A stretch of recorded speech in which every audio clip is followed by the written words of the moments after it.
We are now live on YouTube. All right, thank you.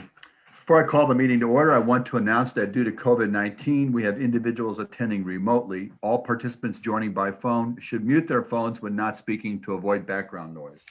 During the meeting, please make sure that you announce yourself by name and title every time you speak, so the public that is participating knows who is speaking. This is critical given the number of remote participants and is current guidance from the Kansas Attorney General.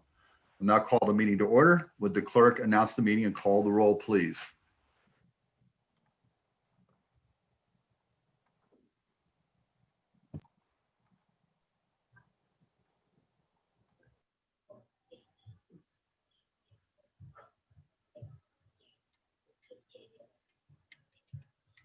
Madam Clerk, if you're talking, you are muted. We cannot hear you.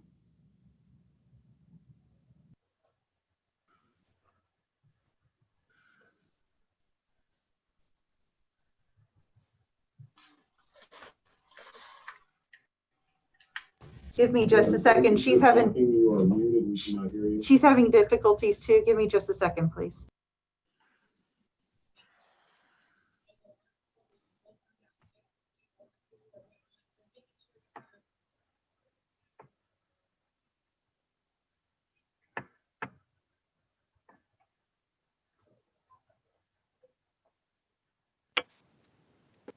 Can you hear me now? With a very serious echo. Okay, I got it now. I think we're good. There you go. A special session is being held on Thursday, October 29th, 2020 at 5:00 p.m. for a presentation on the Board of Health, a COVID-19 update, and the Central Area Plan Overview presentation. Roll call. McKiernan. Here. Ramirez. Here. Johnson. Here. Kane. Here. Markley. Here. Walters. Here. Philbrook. Bynum. Here. Burrows. Here. Townsend. Alvey. Here. All right, so we have three presentations tonight: Board of Health, COVID-19, and the Central Area Plan. I'll turn it over to Administrator Bach and staff. Thank you, Mayor. The first part of the presentation tonight is one that we've been doing for the past couple of years. It's consistent that come back as the Unified Government Commission also serves as our County Board of Health. Our health department likes to make a report to you about activities going on within the department. We are going to do a short presentation regarding that this evening, and then move on to an update regarding the overall situation regarding COVID, which really is taking predominant share of the time that's going on within the health department. And that'll be the first part of the presentation. There are many things going on, so we wanted to make sure you're all aware of it as we move through this. So I will turn this over to our Director of Health, Julianne Van Loo. Thank you, Doug. Good evening, commissioners and members of the Board of Health. We appreciate your time this evening. As Doug mentioned, we will be splitting this up in two parts. So we'll start with some updates on some non-COVID things that we're very excited to get to talk to you about. And then we will give you a robust update on COVID-19. So to start off, we're going to give you an update on our community health improvement plan. And to do that, I'm going to hand it over to Susan Kamen, who is our new full-time CHIP coordinator. Susan, go ahead. Thanks, Julianne.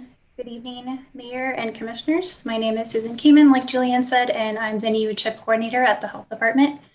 In today's presentation, I will be providing an update on CHIP activities that the action teams and subcommittees have been leading this last half of the year.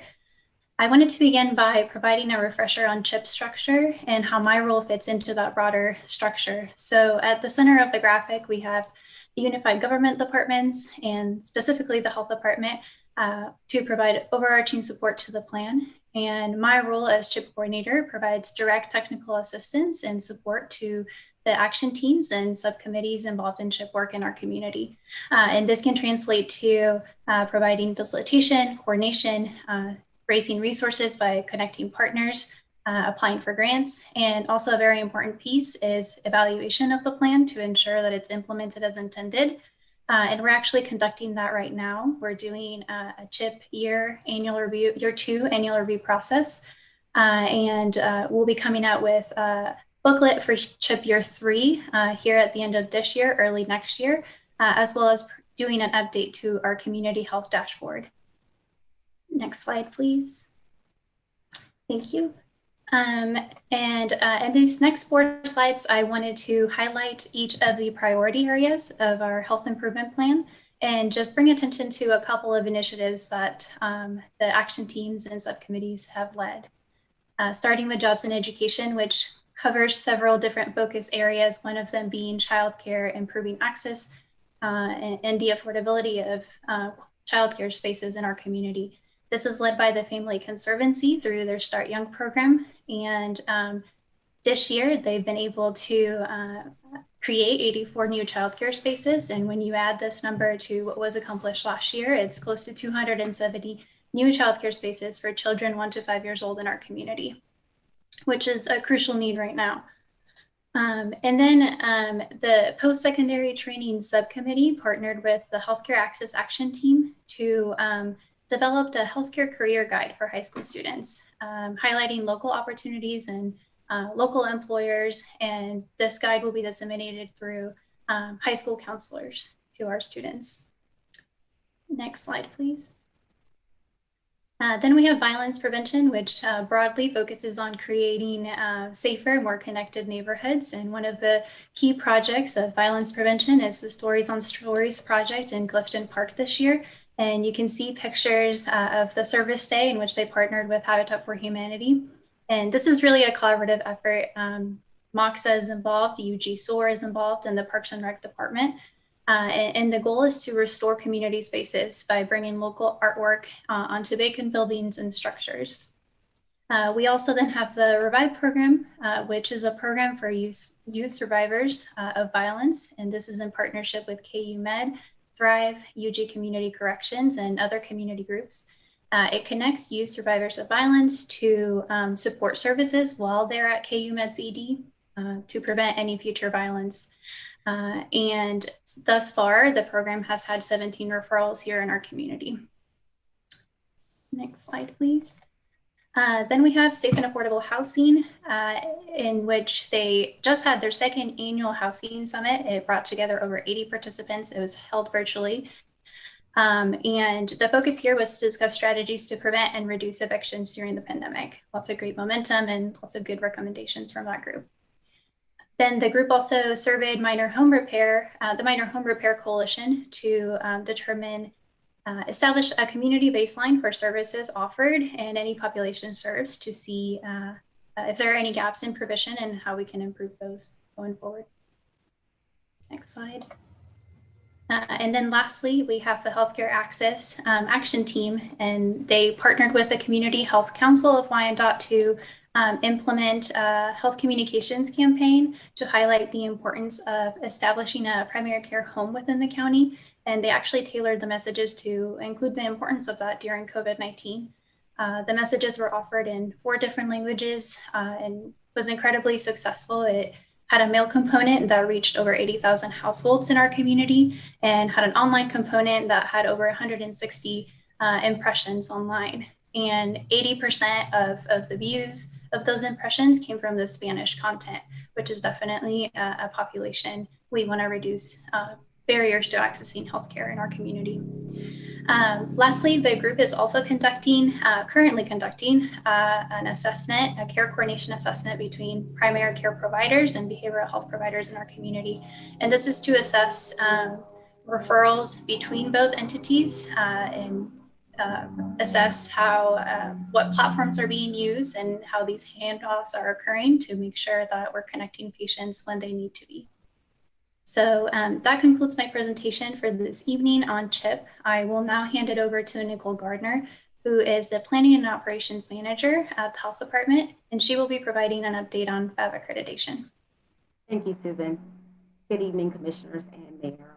Again, my name is Nicole Garner, and I'm the Planning and Operations Manager here at the Health Department. Despite facing a pandemic early this March and having our first— Nicole, I'm sorry to Yes. interrupt. I don't know if you can maybe get closer to your mic It's a little muffled. I'm sorry, can you hear me now? A little bit better, yes. A little bit. Okay, great. So despite facing a pandemic, we were still managed to hold our site visit earlier this fall, and that was held September 14th through 16th. But before we begin to talk about our site visit, I want to first thank our commissioners who participated in the site visit, and those commissioners, Jane Philbrook, Commissioner Melissa Bynum, and Commissioner Brian McKernan. Thank you so much for your overall collaboration and support. Next slide, please.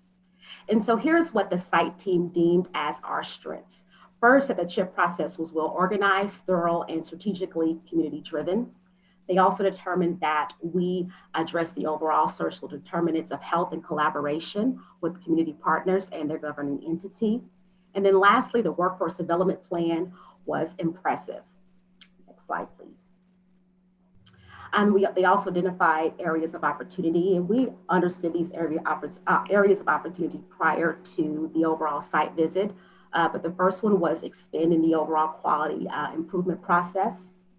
The next area of opportunity was more direct, authentic engagement of the community at large. And then the last one was overall health equity task force, and really expanding that and sustaining that work with the overall UG. Next slide, please.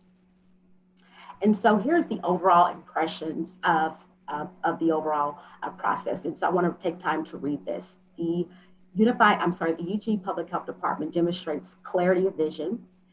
They have established a plan for where they are going and how they will get there. Leadership, staff, partners, and members of the governing entity all appear to understand and support that vision. Furthermore, the Unified Public Health Department is forward-thinking and strategic when it comes to leveraging available resources to achieve their short and long-term goals. The UG Public Health Department staff are all well-informed, articulate, and know their stuff. Staff are engaged and passionate in the work they do, and those who participate in the site visits seem like the right fit for the positions for which they are hired.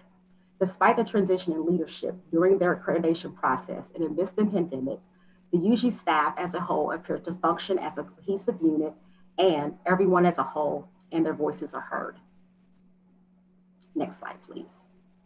And so the next step in the accreditation process is to actually submit the report, and we hopefully will get accredited. Thank you. Thank you, Nicole. Just so folks know, that will happen in November. So we will be coming to you hopefully late next month with a determination. And next we're going. Oh, I'm sorry, Julianne. No, go ahead.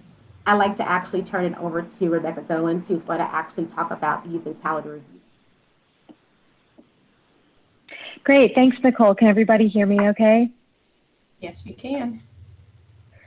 All right, hi everyone. As Nicole said, I'm Rebecca Goins, and I am the Health Operations Coordinator, and one of the main projects that we are excited to be working on is the Wyandotte County Youth Fatality Review Board. So next slide. So I want to go into just very high level what a review board does. And the main thing that I want to emphasize here is that it might sound a bit intimidating for there to be a review board about something because that implies that a process is being studied. But the whole point of a review board, particularly with what we're trying to focus on, which is the tragedy of a child or youth death, is that we want to understand points of prevention that could have occurred to prevent that death.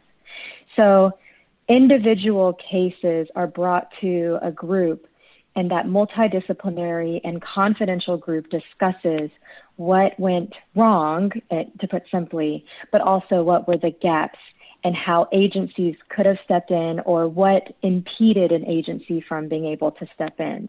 And so as I mentioned, this is not punitive. It's not to point blame or accuse any agencies of dropping the ball or any wrongdoings. It's more so to figure out, well, what led your agency being unable to interact with this person in the way that it wish it could. And so we all come together in a room and we review that. And all of these conversations are meant to provide recommendations and, again, illustrate and highlight the gaps and points of intervention that could prevent future tragedies. Next slide.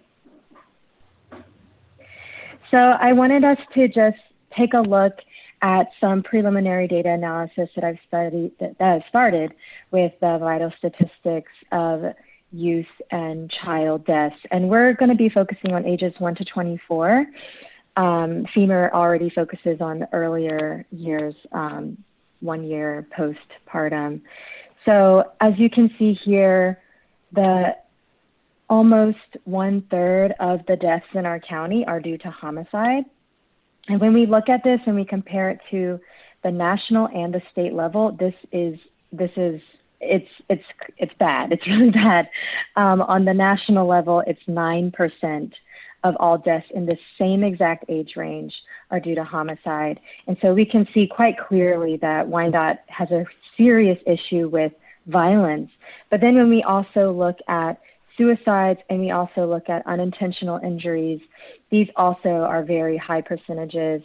And most, I guess, inspiring, I don't want to bring everybody down about the homicide, is that when you add all these up, that essentially tells us that 3/4 of all youth deaths within this age range can be prevented. So that's hopeful, and that's the point of what a review board would do, is trying to figure out, well, what led this individual to be more at risk of, either using violence or being a victim of violence, or what led someone to be more at risk of a mental health issue and leading to suicide. And just really quickly, I want to clarify what natural causes of death means. You probably can see it. It's the 26.3%. And I don't want you to think that it's natural for someone between the ages of 1 to 24 to die. It's totally not. Young people shouldn't die. But these are classified this way because it implies that there was some sort of medical condition. Maybe it was asthma, maybe it was a neurological condition. So just wanted to throw that out there. And as far as unintentional injuries, most of these are usually motor vehicle crashes, which obviously we know are preventable for safer driving practices and things like that. And really quickly, I do want to highlight most of these deaths are boys and young men, but particularly most of these deaths are Black and Latinx boys and young men. And so there is a serious racial disparity with who is dying. Next slide. So this leads into a really great survey that I'm so grateful that our stakeholders were interested in doing. I really just wanted to get a sense of what did actual Wyandotte community folks, whether they're in community-based organizations, whether they're working in churches, whether they're working with people, or they're just normal people, parents. And I wanted to know, what did they want out of a review board? What was important for them, for the review board to focus on? And so we had 132 respondents from our community, which is a great number. And these respondents covered a wide range of different sectors, coming from, as I mentioned, faith-based organizations, coming from tribal organizations, also parents, and some just community-based organizations. We will get to specific names in other slides, but it ran the gamut from education to medical personnel. And the number one goal that everyone was really strongly in support of was to reduce racial and ethnic disparities in deaths. This was the number one goal that the majority of it was like 72 people out of 132 voted that this was very important. And the other two were the other top three. So of course, 2 and 3 are a no-brainer, but number one, focusing on racial and ethnic disparities, is very important to our community members. Next slide.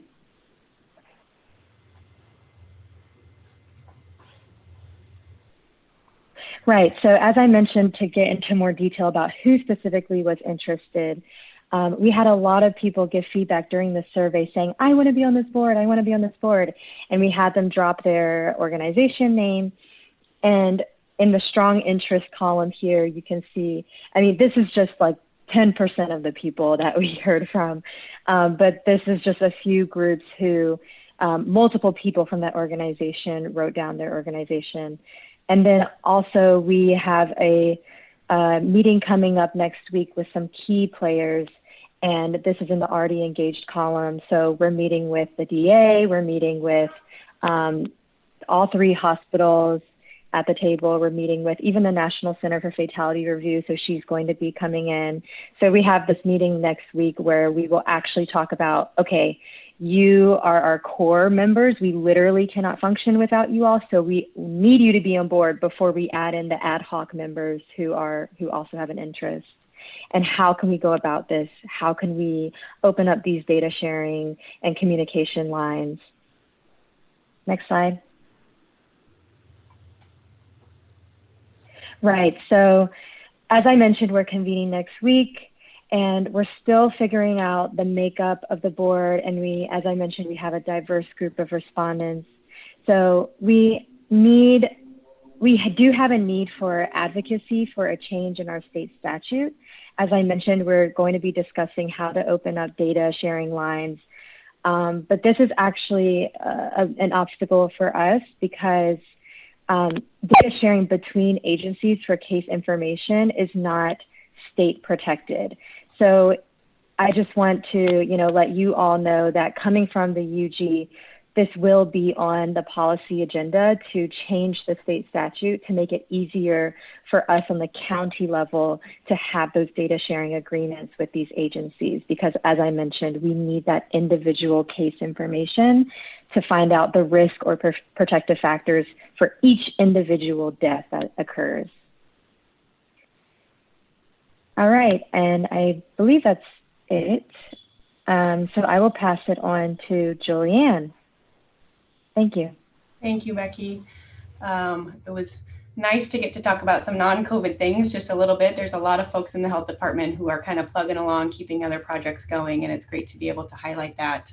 But now we'll go ahead and dive into Julianne, Yes, actually, we have some hands raised, so I'm going to ask Commission if they have any comments or questions on this part of the presentation. Commissioner McKiernan? Thank you, Mayor. This will go back to Becky. So you put up on your YA review board in Wyandotte slide the percentages of deaths by different causes, and you alluded to comparisons to some national numbers. Do you have or can you get for us those national numbers for those same categories so that we have a comparison between our percentages and some other reference? Yeah, I actually, as Julianne mentioned, I've been working on this, since June, really. So I have done a lot of research and I have those numbers right now, I could say verbally, but I also have infographics and a one-pager to send out. Julianne has those if she can send them to you directly or to the group. Absolutely. We'll get those out this evening. Thank you. The difference is very stark, I will warn you. That's all I have, Mayor.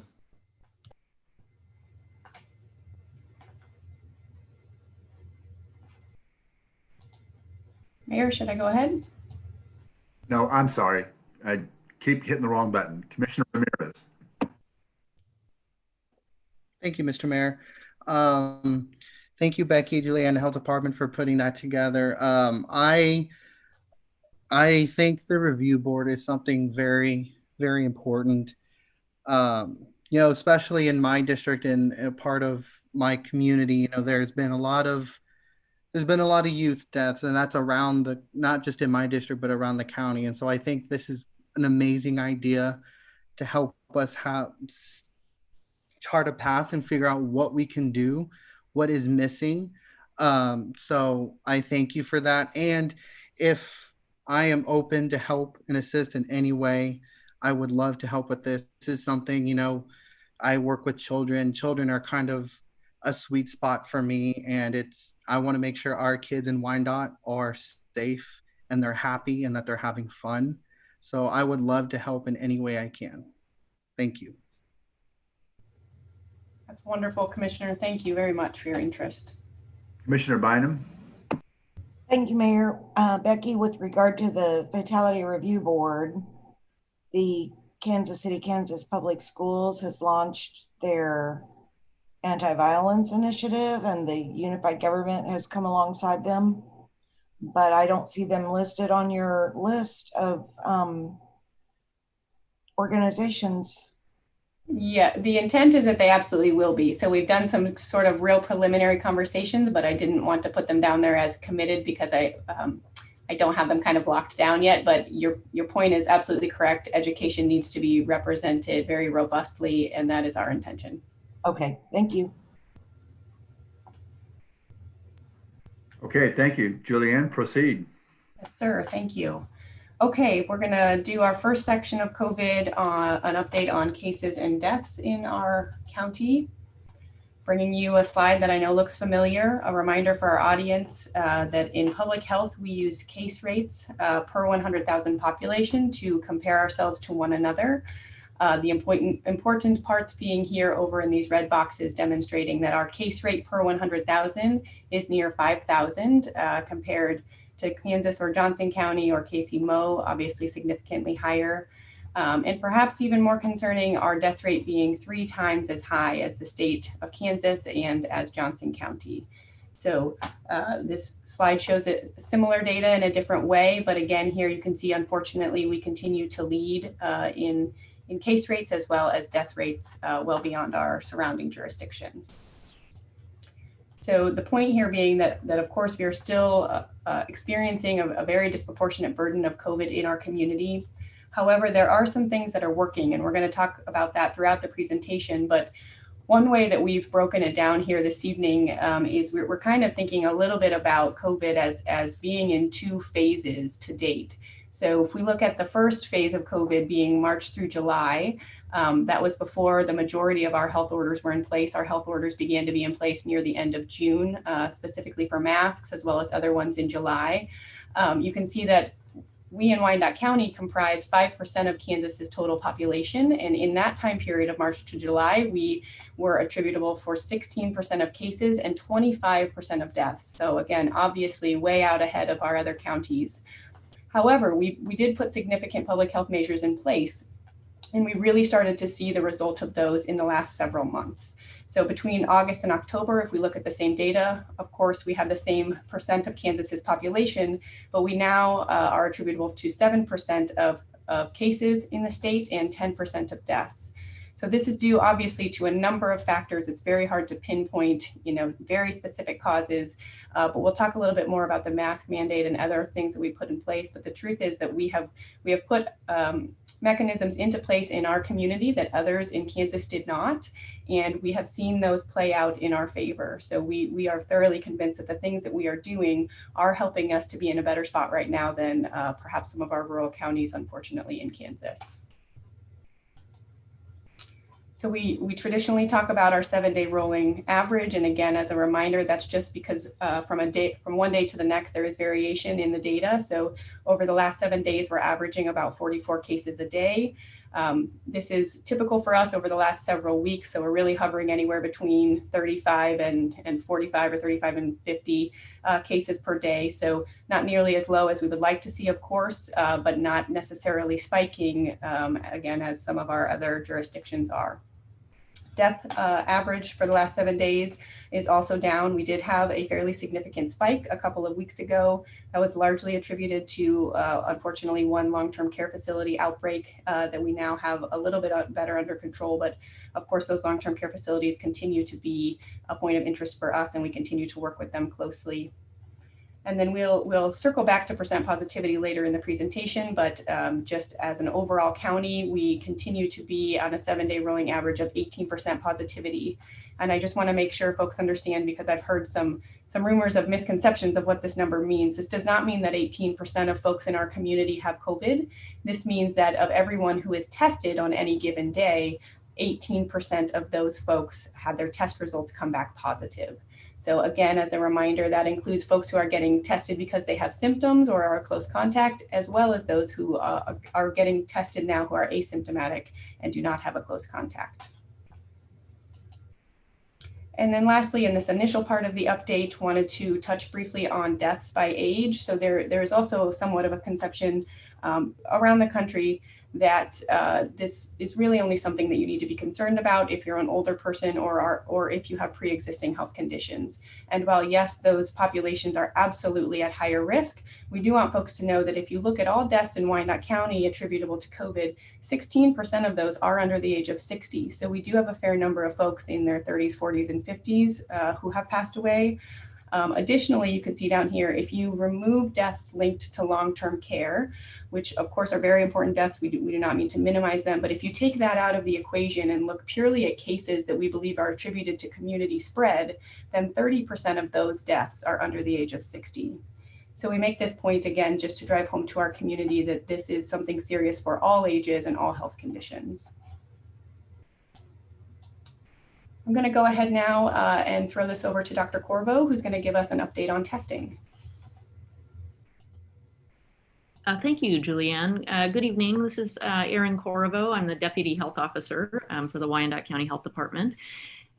Some good news in terms of our testing for COVID-19, we're actually doing really well. We're up here third in the metro area. So we are continuing to test a lot of people. Of course, our testing site has moved over to the old Kmart location. We've seen actually an uptick in testing in the past couple weeks, which has been really excellent. And we continue to have various pop-up sites throughout the community. Next slide, please. Just again, regarding our percent positivity, as Julianne has just explained what that is, we have here a graph of throughout the pandemic, our 7-day rolling average of positive or percent positivity. We see up here we're at about 18%. We kind of say that we're on this fluctuating plateau at this point. Next slide, please. In breaking this down, I should go back. Julianne, may I go back one slide? Thank you very much. I do want to also make the point that this is all the testing in Wyandotte County. And what I mean by that is that's our testing that is at the health department and also at various hospitals and doctors' offices and other locations around the county. Next slide, please. And in this slide, we see our percent positivity for just the health department testing. And so that was throughout the pandemic when we were here at our health department and now over at the old Kmart site. Interestingly, you know, we now over toward the right of the slide are testing everyone who wants to be tested for COVID-19, regardless of symptoms or exposure to the disease. We started that, let's see, 3 weeks ago? Let's see, 3 or 4 weeks ago, yes. And prior to that, we were only testing those who had symptoms or those people who knew they had been exposed. You know, one thing that concerns us very greatly is that we do not see, you know, a decrease, a very big decrease in our percent positivity. We expected to see that when we started testing anybody who wanted to be tested, you know, regardless of symptoms. So we believe that that shows us that we have a tremendous amount of community spread within Wyandotte County. Next slide. Want to talk for just a minute here on hospital capacity. Thank you, Julianne. We have received some calls and news from surrounding hospitals that is concerning to us, and we wanted to let the community commissioners and mayor know about that. Dr. Greiner and I have been in very close touch, especially with the hospitals within Wyandotte County throughout this pandemic. And over at KU Hospital, Dr. Steve Stites leads a group of CMOs at various hospitals throughout the metro area. And they talk frequently about their capacity, bed capacity, ICU capacity, and also ventilator capacity. It has come to our attention within the last couple weeks that many of the hospitals had been counting ICU beds that were for neonates and also for pediatric patients that really couldn't be used to have a COVID positive adult come into the hospital and use that particular ventilator. And so unfortunately, we've been made aware that we had an just an overestimation of the number of ICU beds and ventilators that we had in the community. We have seen this stress play out. We're having some issues, unfortunately, with difficulty in transferring patients, for instance, into KU Hospital. We've had to transfer patients around to different community hospitals. We've had this issue in rural Kansas as well. And so it's very concerning to us. There are efforts happening right now to make this reporting far more accurate. We're working very closely with our hospitals and our elected officials throughout the metro area to ensure that we have an accurate count of what we have available for the community. But again, I do want to say that this is concerning to us. I believe that this is something that is going to be influencing the way that we think about that level of community spread, because clearly we want to ensure that we have proper hospital capacity and especially ventilator capacity should we need it in the future. Next slide. I'm going to turn it here to Dr. Greiner. Thank you, Dr. Corvo. Alan Greiner, health officer here at the health department. Thanks, Commissioners, Community Mayor, for being here. Just wanted to go over things that are going on in schools, give you a situational update on that. We've worked really, really closely with the superintendents here in the county, meeting once or twice a week on a regular basis for months now. And I think that's really led to some great planning and excellent efforts on all their parts to keep students safe and work really hard to get students back in school to some extent, but do it safely. We've had very, very few cases of all of these cases that we're going to present here that have anything to do with transmission occurring in school. What mostly is happening is students, we believe, are getting exposed and then getting COVID in community settings. And again, that's why another reason we think that there's lots and lots of community spread going on. But when we do have those cases, we do often have to quarantine other students because those other students were in close contact with the student who is the case. So you can see here in the different districts, we've had the most student cases in Turner. And we've had the most staff cases in Turner as well. You may have heard we had one elementary school that did have to temporarily close down just because of the number of cases. That was actually the only place where some in-school transmission, we believe, it has been confirmed and has occurred in all of our settings, which again is good. So overall, we're very happy with that. We've had some cases amongst sports teams that you can see that there's a total of 9, and we've had some of those teams that have also had to quarantine and make some changes in their plans. Next slide, Julianne. We are going to make some upcoming changes. And again, we're working very closely with the schools on this. They have concerns about some of the performance of some of their students who are having to do quite a bit of virtual learning and believe that could be improved with more in-class activity. We have had an agreement with them and in our orders talked about having them work toward a 50% capacity or 50% density of kids in the spaces if they were doing things in school. We're going to make changes to that within days here so that they can have more kids. We will still try to have what we talk about as a 6-foot distancing sort of thing and talk about 36 square feet, possibly with accommodations for room walls and things like that. But we believe they can safely get more kids in schools. And so we're working to do that. We've also got our new saliva testing now ready to go and available. And in fact, that's going to ship out as early as Monday to school nurses so they can start to test kids that pop up with symptoms. And those tests will be picked up by delivery drivers each day, and we'll get those results back in 24 hours. And I think that'll give us another edge. We've worked to try to figure out what to do with winter sports.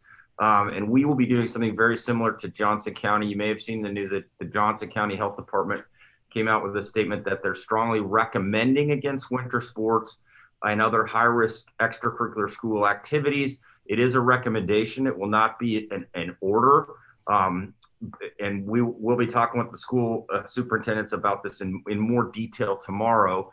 Our other orders will not be changing those. So we still will be having we'll still have our mask order in place, and we'll have social distancing orders there that in some ways affect certain activities that students are doing, regardless of whether something is a recommendation or an ordinance. But we feel like this is the best route to go, given what Johnson County is doing, and given what has happened with sports over the course of the fall. We will also change a few things in our orders, because we don't want to have a ban on any of the fall sports anymore if it doesn't fit well and is not consistent with this new recommendation. So next slide.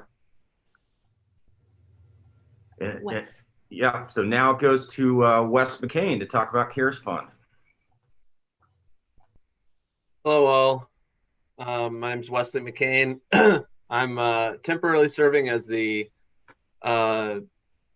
CARES Fund Administrator at the Public Health Department. We got a substantial outlay from the CARES Fund, the largest single source of funding I've ever seen at the Health Department in my 8 years. And so Julianne asked me to step in and kind of be an air traffic controller for the money. There's also a lot of people working on that money at the Health Department. And so a lot of it has been kind of coordinating and roles and things like that. So I have a very, very short presentation to just show you that I think we're doing an okay job. This is just one of my primary concerns with this money is that there's a lot of people that it's accountable to. That was one of the most interesting things. Federal government, obviously, although we have no idea how or when or where. The state government, the SPARK committee, you all, the commission, the internal cares committee, and then other folks who we have to ask for advice and things like that. James Bain, our attorney, and other UG staff have been amazing in helping us understand this funding source. Budget's been great. Purchasing's been great. So they've been very helpful to us. This just gives you a bit. All of we got the money in these big buckets. You can see part of our challenge. We got a $1.4 million lab processing bucket, and that's it. that's our line item. So there's things under that, and so we're working to track the requests, the COVID justification.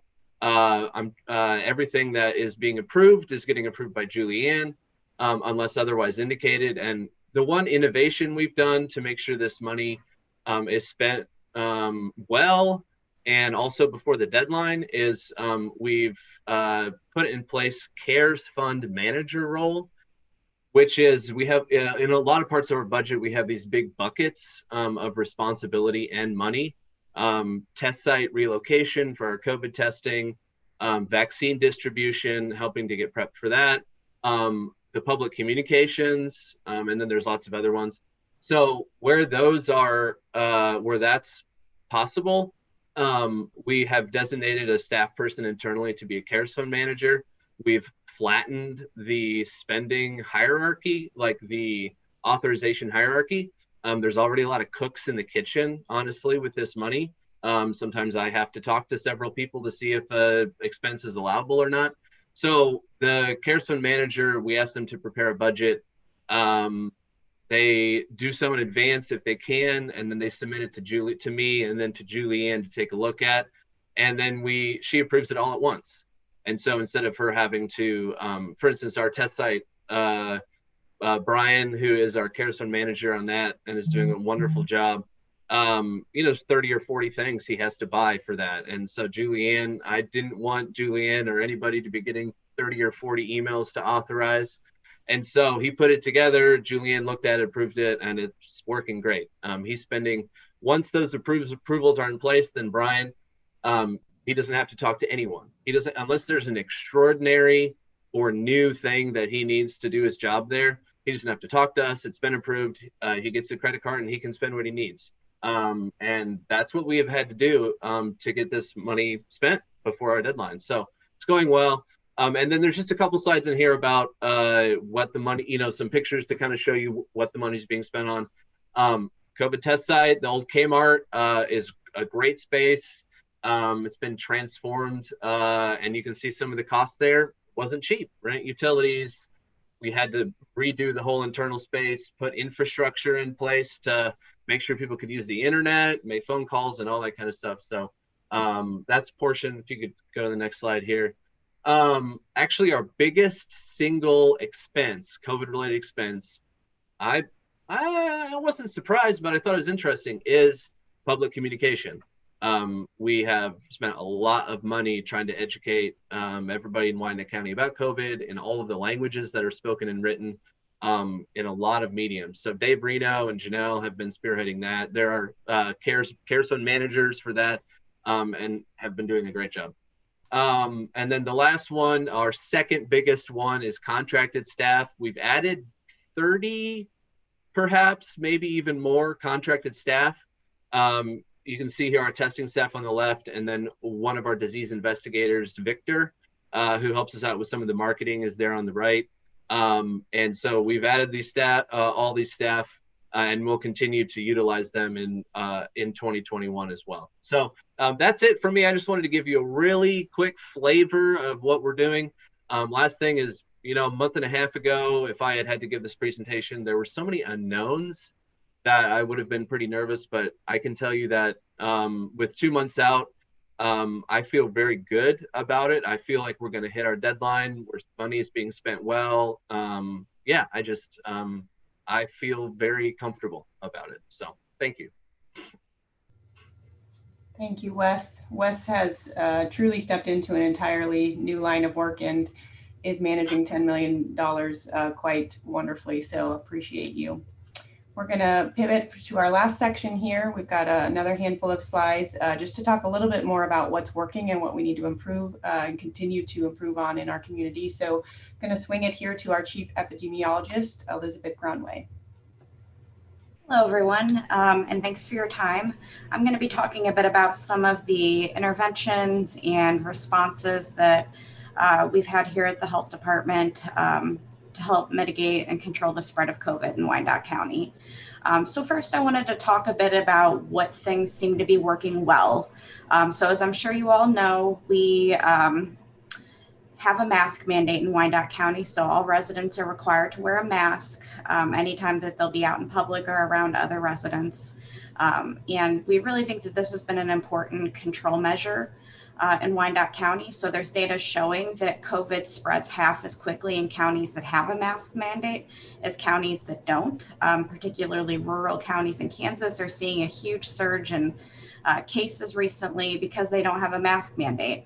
And you can see on the right here, we have a graph that kind of shows, when we initiated our mask mandate, that's that vertical line there. And there was an increase in cases shortly after that, because it does take a few weeks for us to see the impact of the mask mandate. But then after that short, that spike there, we saw a very noticeable decrease in the number of COVID cases. So we do think that the mask mandate is working well, and it's an intervention that we plan to keep in place. We've also seen, as Dr. Greiner mentioned previously, not very much transmission of COVID going on within the school buildings, which is really great. It seems like, the cases that we're seeing in the schools are not spreading within the schools, and they're acquired outside in the community as opposed to in the school. And we really think that's because the schools are doing a great job of cohorting and also initiating quarantine when necessary. Those two actions together really seem to be controlling the spread of COVID within the schools. So I really want to thank our school partners for doing such a good job with that. And then finally, we, as Dr. Corvo mentioned previously, we're doing a really good job with testing. So testing is very widely available within Wyandotte County. The turnaround time is great. And then we're doing a really good job with contact tracing as well. So anyone who's diagnosed with COVID, we receive that lab very promptly, and it's assigned to an investigator who follows up and does all of the contact tracing to quickly quarantine any contacts, so that that'll help mitigate the spread as well. There are some areas that we need to continue to work on in Wyandotte County, though. So I mentioned that it seems like the data is showing us that mask wearing and the mask mandate is working. However, I think that people are getting kind of fatigued and tired of COVID. I know that I'm personally getting tired of COVID. And so we're seeing a bit less of the mask wearing. There's certain businesses and events where we're getting complaints about people not wearing masks and people not social distancing. And those kind of things are all of concern as people are starting to get tired of COVID and maybe aren't being as stringent with the mask wearing and social distancing as they were a couple months ago. We also think it's important to continue to limit the youth extracurricular activities, especially sports and contact sports, which is why we will be issuing that recommendation about youth extracurricular activities and sports. You know, it's something that we all need to work together on. Within the last couple months as well, we've seen a lot of cases associated with social gatherings. You know, things like weddings and birthday parties, baby showers, bachelorette parties, you know, all of these different social gatherings. People want to get back to normal and live their normal lives and do those kind of activities. But unfortunately, those kind of activities do contribute to the spread of COVID in our community. And we've seen quite a few outbreaks that are traced back to, you know, these gatherings of family and friends. So we continue to discourage people from getting together with groups of people that aren't part of their regular bubbles or social circles. Finally, I wanted to just kind of touch on the expectations of a vaccine. I think that some people in the community are viewing a vaccine as this magic bullet that's gonna, you know, come and everything's gonna be great and COVID's gonna immediately go away. But the reality is that we still don't know the timeline for the vaccine. There's still a lot of unknowns. You know, an effective vaccine is still probably months away. And it's going to take time for that vaccine to be widely distributed out to the community. And there's going to be people that refuse the vaccine as well. So with all of those factors in mind, I think it's important to kind of limit our expectations that a vaccine is going to be this magic bullet for us to get out of this. I also wanted to touch on holidays and social gatherings because to be honest, these next couple months are going to be a challenge for our community.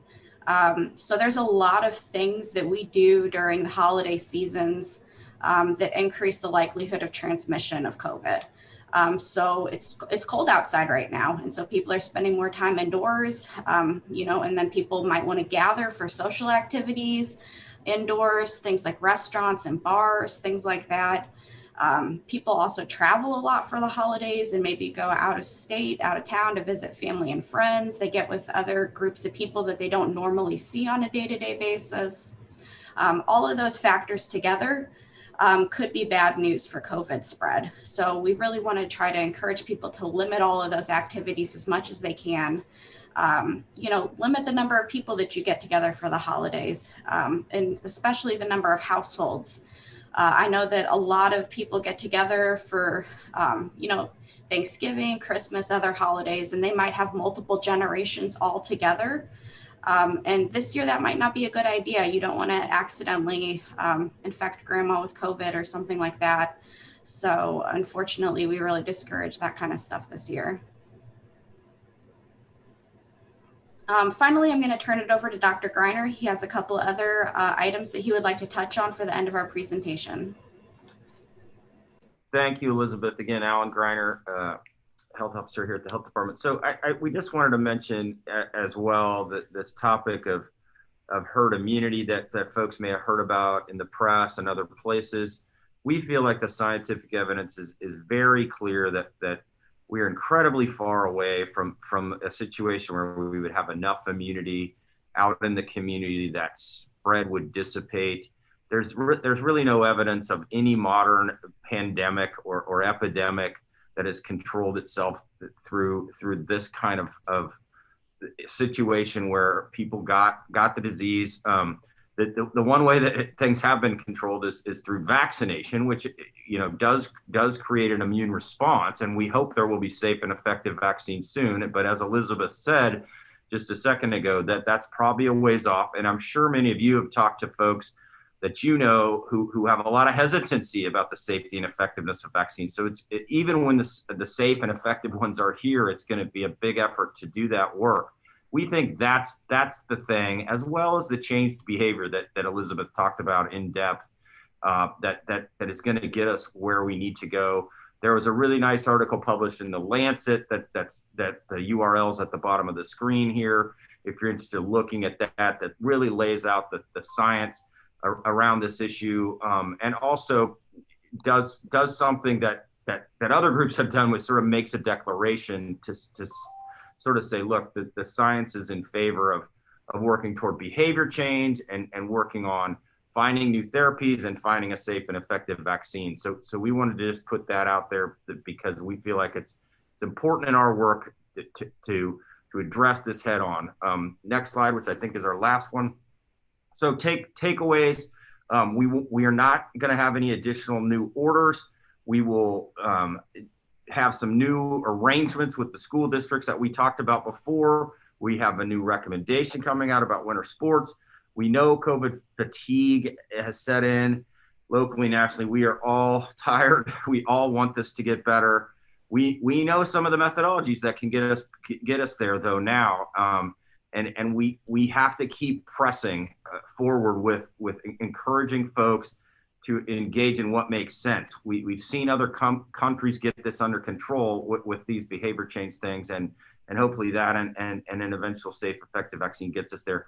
We need the community to help us. We've all got to work together, and we've got to keep fighting together, and just be careful and protect each other in the coming months. It could be a rough winter ride. So we hope we can all keep working together. I think this county has done something pretty remarkable in terms of how we've handled this compared to some other places, both in the metro and in our quad state region. So thanks everyone. I think that's it from us, Julianne.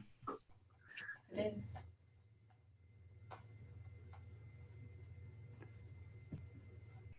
Thank you, Dr. Greiner, Dr. Corvo, Julianne, all those from the health department. Excellent presentation. I want to say a special thanks for this clear picture of where we are with COVID in our county and the kinds of things that we need to do to move forward. I think especially as we move forward, I know you're in regular contact with our school districts, and as they take on this responsibility to determine how to handle, for instance, fall sports, that's a very grave responsibility, and they're going to need your guidance and the data that is available so they can make informed decisions.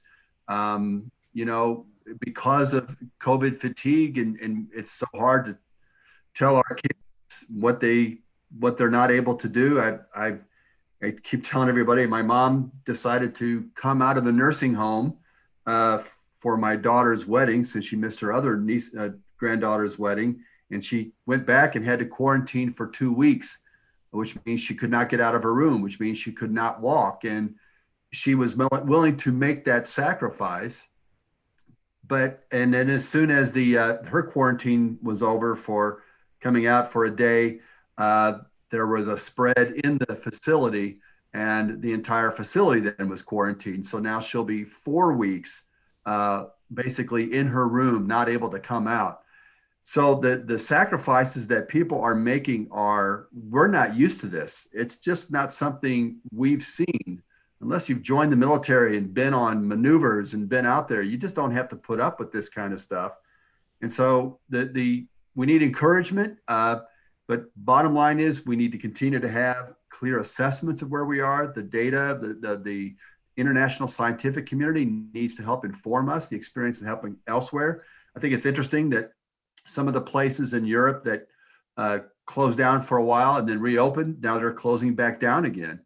And throughout all of this, our goal has been to accommodate as much normal activity as possible and yet protect people. And that's a difficult thing to balance. So I think the message I want to emphasize is mitigation measures work. Wear a mask, maintain social distancing, stay away from large gatherings, especially indoors. Try and keep that 6 feet away because the evidence suggests that even if you have multiple 2 or 3 minute exposures to someone over a certain period of time, that's enough time to take in the viral material that could cause a serious infection. And someone gets infected, they do have no idea what effect it'll have on them. It could be asymptomatic, it could be death, and there's a wide range of chronic conditions that can develop in between. And we just need, again, to continue to communicate to our public that we want to keep them safe. And if we would simply follow these protocols, we improve everyone's chances of survival. So thank you for an excellent presentation. Commissioner Burrows has a comment. Yes, Commissioner Burrows. Thank you, Mayor. And I too agree that fatigue is setting in. My question, I'd like to go back to the slide that had the number of outbreaks within the school districts.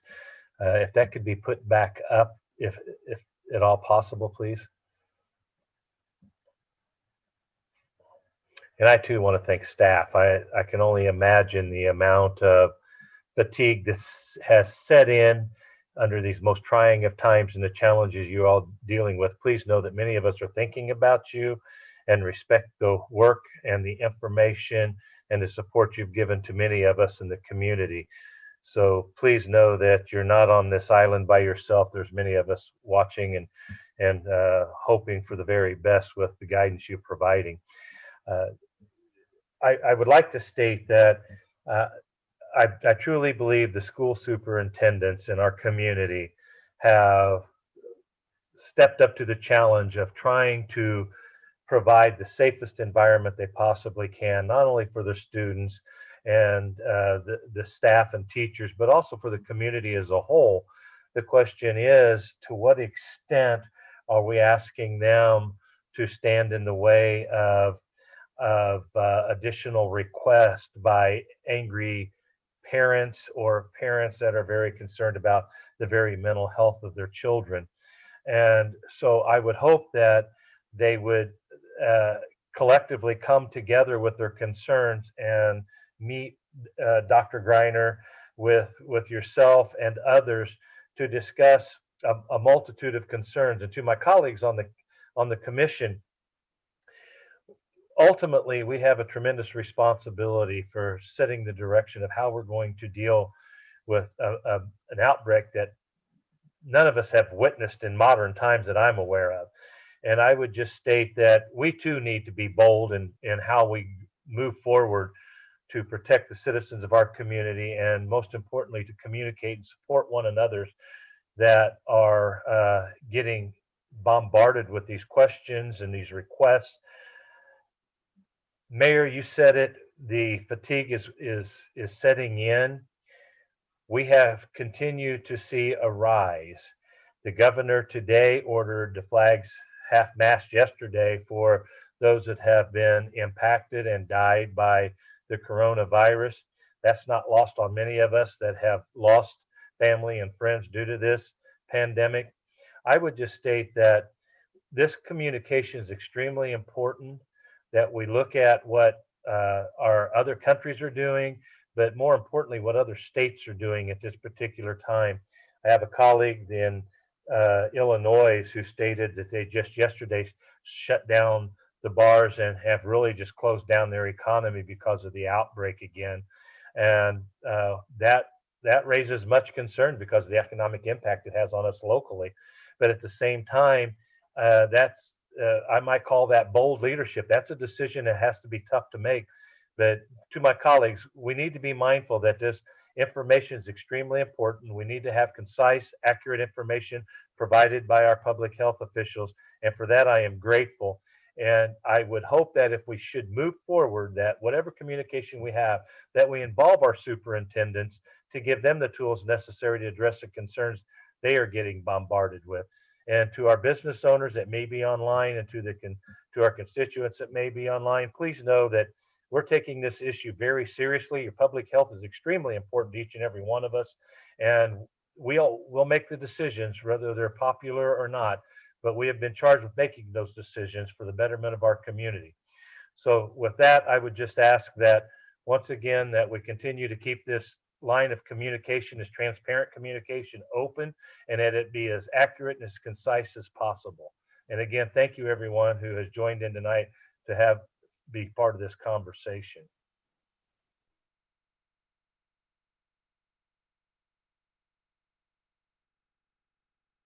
Okay, seeing no more hands, we are ready to go to our next presentation on the Central Area Plan Overview. Thank you, Mayor. I think our next section will be presented by Gunnar Hand, and this is one, as the commission has authorized, our planning department goes out and looks at different areas of the community as we go through and study where the future of that part of the community will go, or direction we'd like to see it go, and how we'd like to see it shaped from a planning perspective. So with that, tonight, Gunnar is presenting this item to you as an update to give you a more detailed presentation during this special session timeframe. The item is on your agenda for approval later on, but we thought it'd be better to be able to spend a few more minutes on it now rather than try to spend a half hour on it during the commission meeting and do a presentation. From that standpoint, we could dig into it a little bit now, and then hopefully if everything's as you see, we will be requesting approval of it tonight during the commission meeting.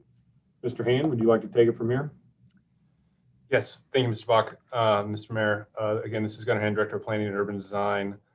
As you all know, we've been updating the Central Area Master Plan for the last year plus. It was delayed a little bit due to the COVID-19 pandemic. We heard the draft of this, if you recall, at your August meeting.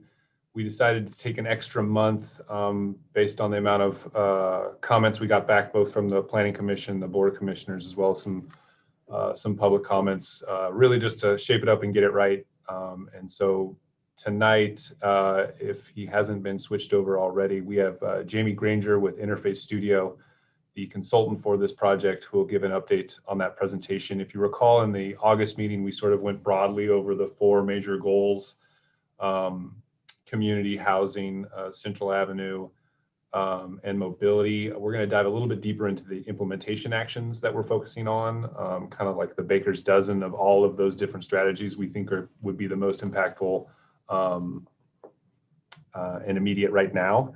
And so we have Jamie Granger with us. He's going to present his screen, and then we'll be able to answer any questions you might have about the master plan. And again, it'll be at the end of the agenda for a vote as well as public comment. I think we have a couple people from the community who want to speak up on this item on our agenda during planning and zoning. So with that, I'll pass it to Jamie, and he can give you about a 10 to 15 minute presentation. Hello, everyone. Good evening. Good to see you all again. Appreciate the time tonight to share the Central Area Master Plan. Just again, quick reintroduction. Jamie Granger, associate at Interface Studio, urban design and consulting firm based out of Philadelphia, lead consultant for the Central Area Master Plan. Hopefully you all were able to look at the draft plans through the course of the past few months. We shared some of the details of that a couple months ago. So as Gunnar alluded to, we're hoping to spend the time tonight really just a refresh about some of the planning process, but also things that have changed, as well as talk about some of the priority action items and implementation. Can everyone see my screen all right? Are we good? Okay. So the area we're talking about for the Central Area Master Plan is really to the southwest of downtown, bounded by some major highway infrastructure. The northern boundary is really state, and then kind of cuts out for the downtown area. We actually adjusted the study area a little bit based off of some of your input from the last time we met. Again, I won't dwell on this too much, as Gunnar already talked about it. Our process really started in earnest probably the summer of 2019, leading up to spring completion. Obviously, things changed. Took a few months off, retooled some of the outreach, eventually went online, and eventually developed the draft plan. Just a little bit about our process. It's really community driven and also data driven. We try to learn as much from the community as possible, do a lot of research, and that's really the framework for the vision and recommendations, ultimately a plan. A little bit more about the outreach. We try to reach as many people as possible in a variety of different mediums. We did this through individual and group interviews. We had some public events. We went to special events like the Central Avenue Parade. We met with all the neighborhood groups, some of which multiple times. We had some focus groups around some important topics. And then, as I already talked about, we moved some of the engagement to online and got some input in that respect as well. I will note that all of the outreach was bilingual in both English and Spanish. All the in-person events had Spanish speakers. So we really tried to reach as many people and diversity of people within the neighborhood. Ultimately, that public input and the existing conditions from the analysis we did, we developed a vision for a strong community. We broke that. There's 4 separate goals that are helping to support that vision. The first is empower residents to build community through shared neighborhood improvements. The second is to establish Central Avenue as a social, cultural, and employment center of the neighborhood. The third is to provide housing that's suitable for a range of life stages and economic circumstances. And then the fourth is to design a mobility network that gives options and promotes a sense of community. Last time we met, we went into particular action items for each one of these goals. Again, tonight, we don't want to go over things we already talked about, so we're going to kind of focus on things that are either new or are priority action items. One of which is the future land use plan. So this is really a framework for future development to help ensure that that development really takes into account the vision and goals of the community. So the current land use of the central area, it's pretty diverse. You can see the number one use within the neighborhood is really that single family housing. That's the light yellow.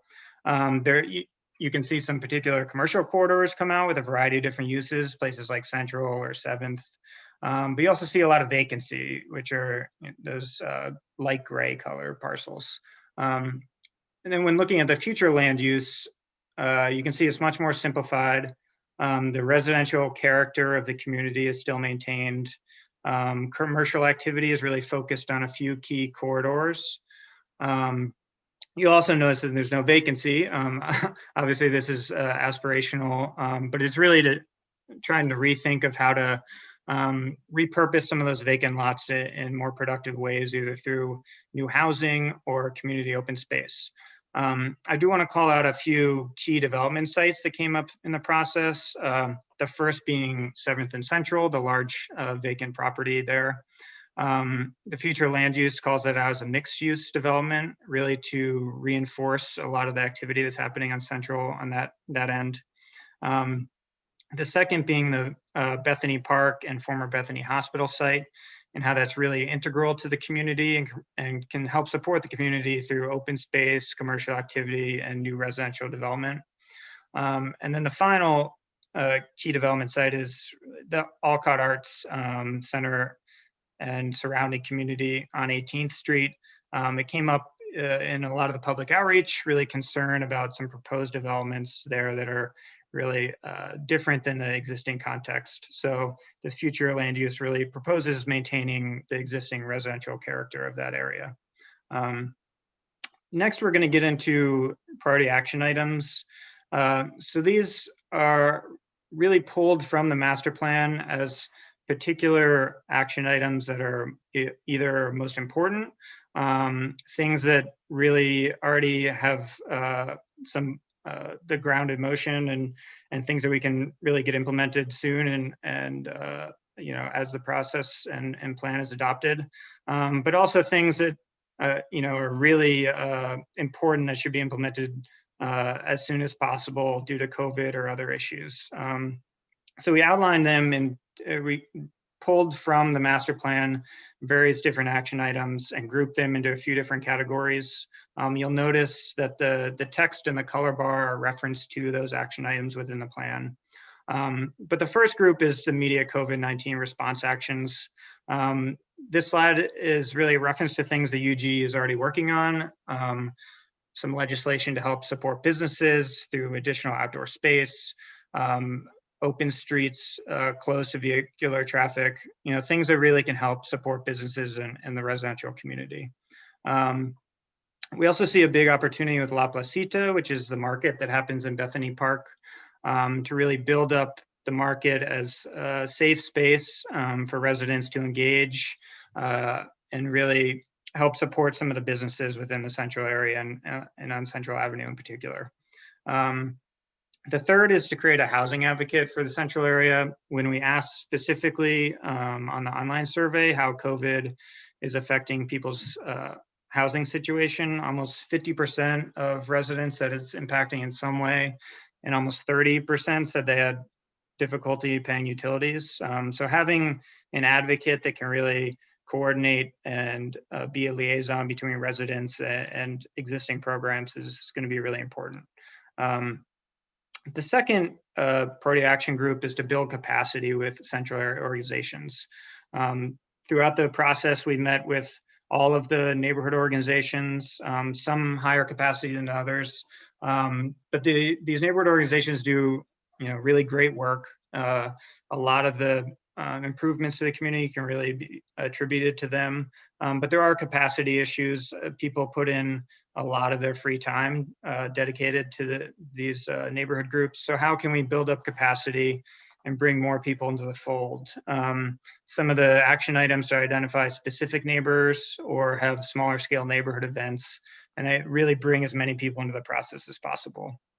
There's also capacity questions on the business corridor in Central Avenue. CABA, the Central Avenue Betterment Association, really plays that role as district manager.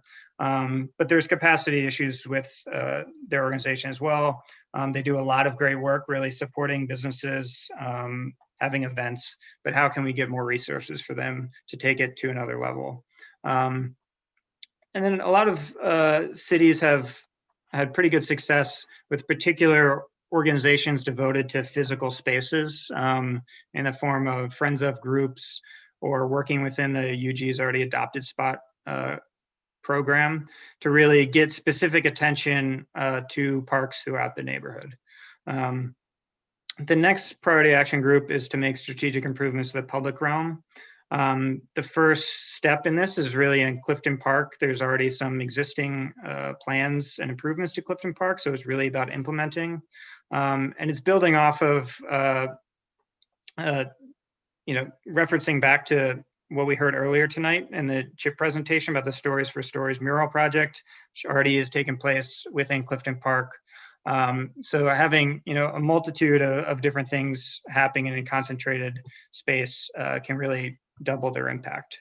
Another opportunity is to coordinate with the land bank and how to activate vacant lots. We talked about in the future land use plan different uses for these vacant properties, but a good deal of the vacant properties that are within the land bank holdings probably aren't desirable development sites, either due to steep slopes or other issues.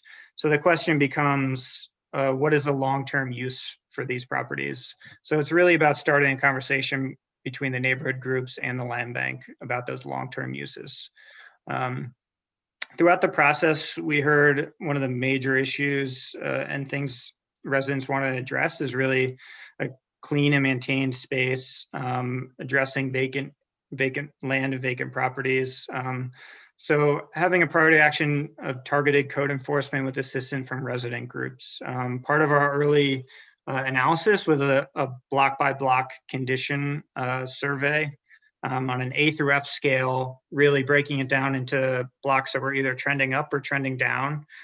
So really using that analysis as kind of an initial first step in a framework for some targeted code enforcement, all while working with resident advocate groups who are really the eyes and ears of the community and understand the local context. The fourth is to lay the groundwork for Central Avenue to continue to thrive. There have been serious momentum on Central Ave over the past decade. Obviously, COVID has affected commercial corridors specifically across the country. So it's really thinking about specific things that can take place on Central Avenue. So hopefully once things return back to normal, the corridor can really hit the ground running. The first, and we talked about this a little bit last time we spoke, is the redesign of Central Avenue. It's really thinking about the actual physical space of the street, reallocating some of the underutilized street space, particularly the center turn lane, to provide additional parking to help support businesses, but also pedestrian improvements, and really change the character of the street to more of a feeling of a commercial corridor rather than a place that's really just made for passing through. The second is to create a major gateway to the corridor. There's really two key places, one being 18th and Central, the other being east of 6th and Central. This is an opportunity to really help define the corridor and build up its identity as really a diverse commercial corridor.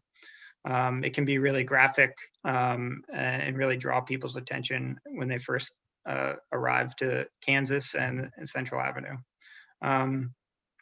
And then lastly, in this group, thinking about the Bethany Park, the Bethany Community Center, and the Bethany Hospital site, you know, is really integral to the broader community, but also Central Avenue is really something that really stitches the east and west sides of the corridor. There's a lot of different visions and opportunities for this site. So it's really, we're advocating to just start conversations between everyone involved to ensure that the community vision is implemented and everyone's heard throughout the process.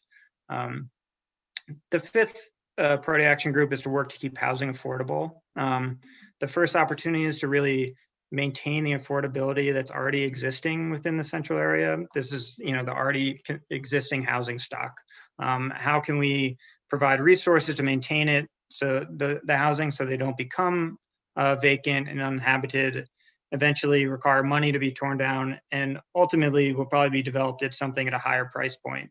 So it's really trying to maintain that naturally occurring affordability that already exists within the central area. The second opportunity is in regards to new housing and supporting an infill housing strategy. It's really about taking advantage of existing unified government programs to lower the barriers of entry, provide less red tape, and kind of streamline the process to ultimately allow housing to be brought to market at a more affordable price point. There's also opportunities to coordinate with nonprofit developers as well. And then finally, thinking about protections for long-term homeowners. We heard throughout the process kind of fears from residents who own their homes because of rising property taxes that could ultimately push them out. So, you know, it's not necessarily something that is an immediate issue, but it's something that you can monitor through a series of metrics and really see how this will impact residents the next time properties are reassessed. The Philadelphia Loop program is a good precedent program. It really caps property tax increases for long-term homeowners to really prevent displacement. And then the final action group is to begin the transition to a multimodal transit future. You know, the central area is a driving community. 94% of residents drive to work, but there really was a strong desire for to begin that transition and provide different opportunities. The first is to make us focus sidewalk improvements. And when asked residents specifically, they targeted sidewalks adjacent to schools and routes to schools as the most important. There's also opportunities to redesign some key intersections, particularly on 10th and 7th. As you can see, walking north on either of those streets, you have to go almost half to 3/4 of a mile before you get to a pedestrian crossing. The next is to develop a bike network throughout or within the Central Area Master Plan.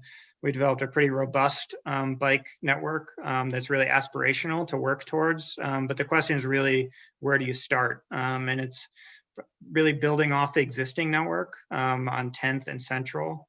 There are already existing plans for a two-way cycle track on 6. So, that's a really good opportunity to implement something pretty soon.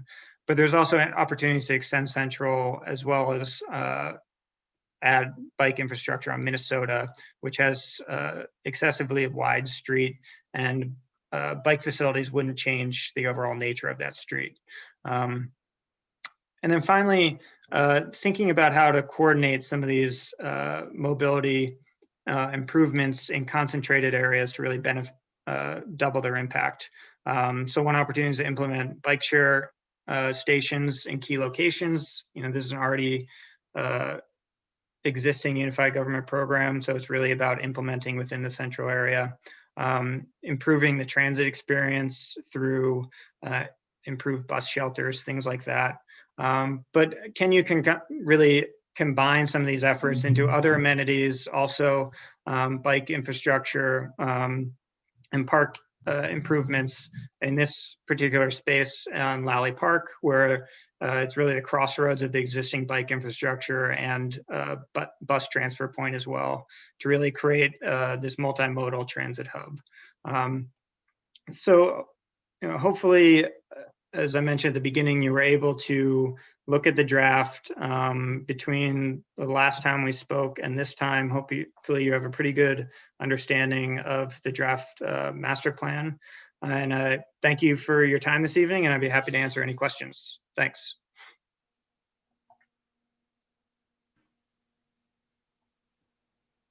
Thank you very much.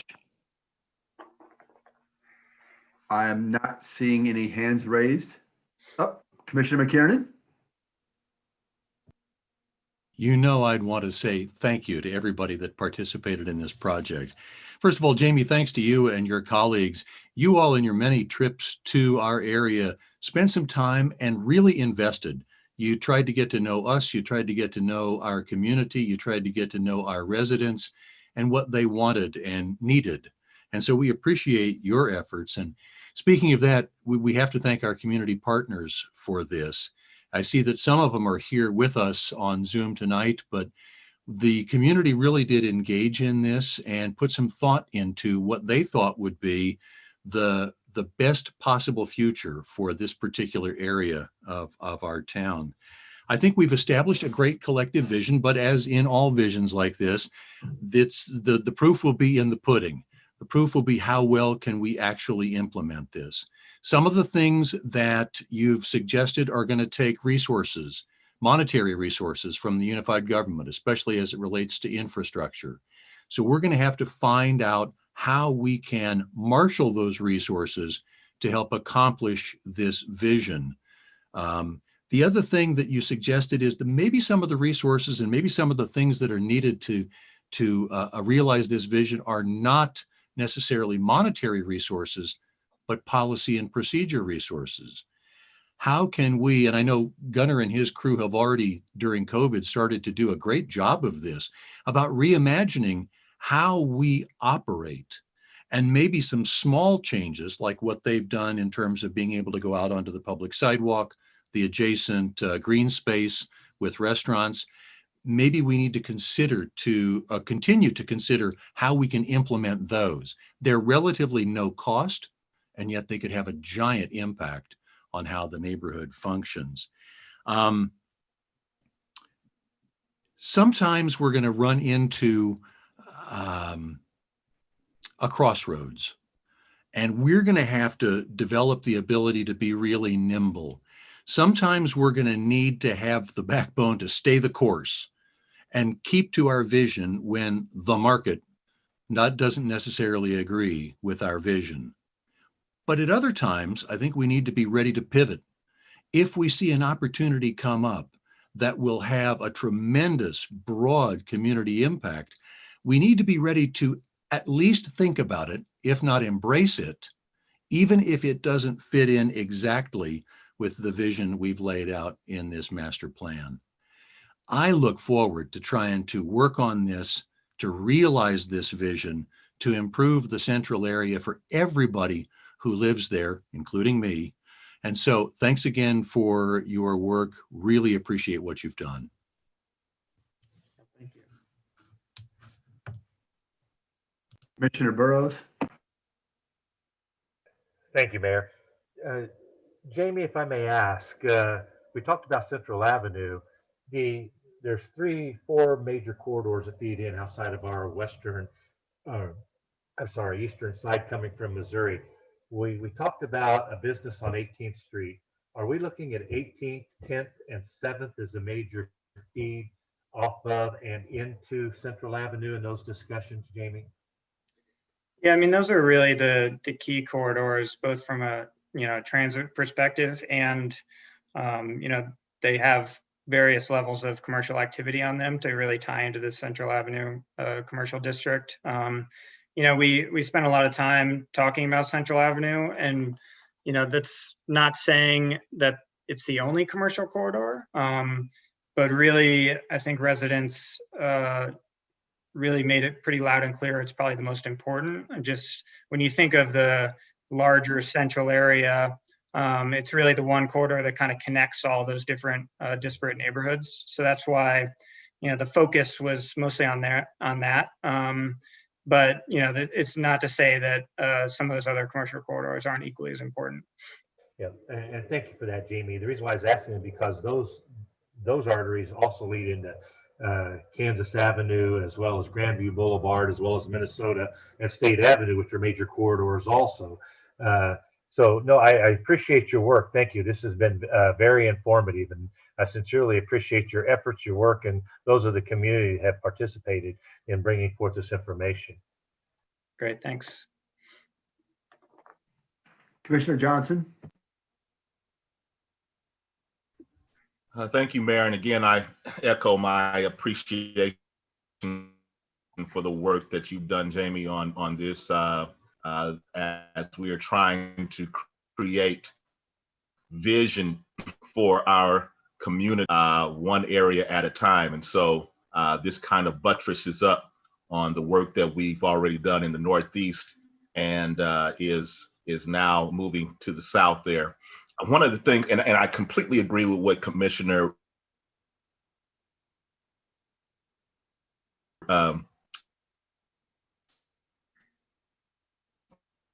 McKiernan has said, and I think that rough, but don't necessarily fit with what has been planned. And I certainly agree with what he said on that. I want to double down on that. If those opportunities come that can bring the types of things that will improve our community, we need to be open-minded and be able to pivot, as he said. The final thing that I will say is, and it's a concern that as we're trying to put good money into the urban areas of our community, and this is to maybe more so to Gunnar and to our staff and others, the issue of crime, certainly graffiti, continues to be an issue that we deal with. And it is disheartening. And I'm just saying this just in general, not looking for a solution per se tonight, but I think it needs to be said after we put good money into certain areas of our community for the community to benefit, to better the quality of life, and then only to have it, desecrated, so to speak, by persons that don't appreciate the amount of investment that has gone in. Sometimes hundreds of thousands, if not millions of dollars of investment is disheartening. So I think while we're looking at these plans, we need to also take a defensive position as well to make sure that we're protecting the investments that we are moving forward with at the same time. And I just want to make sure that that's out there for the record. Yeah, I think these planning documents are always meant to be flexible. I don't think there's, we always understand that it's not going to be implemented exactly to the T, and when opportunities arise, you should really, take advantage of that. So, I think that's without saying. I didn't mention crime specifically in the presentation tonight, but, it's really addressing some of that is really embedded in a lot of the different goals throughout the plan. We talk about vacancy, we talk about economic opportunities on commercial, on Central Avenue, improved housing conditions, all of those things kind of play into that. So while it might not be called out specifically, it is kind of embedded throughout the document.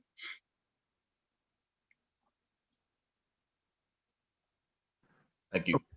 Thank you so much. That concludes our special session. We will reconvene at 7 o'clock for our regular commission meeting. All right, thanks so much.